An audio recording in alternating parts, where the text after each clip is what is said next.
marka maasoo waxay leedahay dhaclayda ma eegin ma dhaadin oraahda muddaan ka dhaqaaqay inaan u dhawaado dhabteedani maanso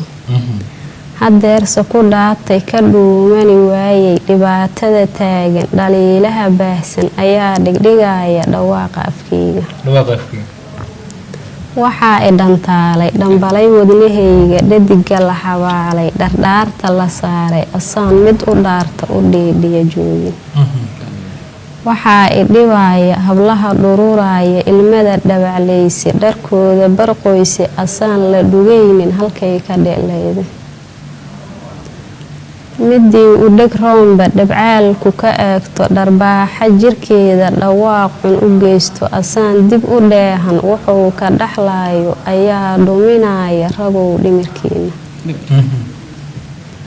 kuwaan dhar u moodne ayaana dhantaalay kuwaan u dhowaane ayaana dhaqaajay dhammaystu maroosan awood ugu dhaarta inuu inku dhaamo aqoon dhimistiisa midkaan hablaheenna ku dheela dharaaro dhibaato la doonta tolowma dhashiisa ayuu ka dhabeeyey inaan lagu dhaafin samaan lagu dhowro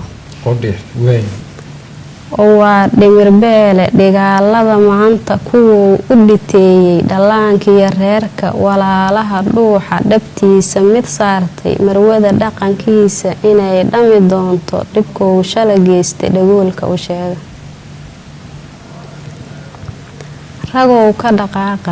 ragow ka dhaqaaqa halkaad u dhammaatay dhab maaha sidaani in aadnan dhukaamin dhufayska ka daaya haweenka dhibaya dhagxaantiya shiishka ka dhowra dhashiina dhaxtaalku rag weeye dhammayska nafteenna dhaliilina mayno waxaase ku dheehan dhexdood ka qaraabta la qaybsado dhuuni ku aan u dhigmaynin in loogu dhawaaqo labood dhadhankiisa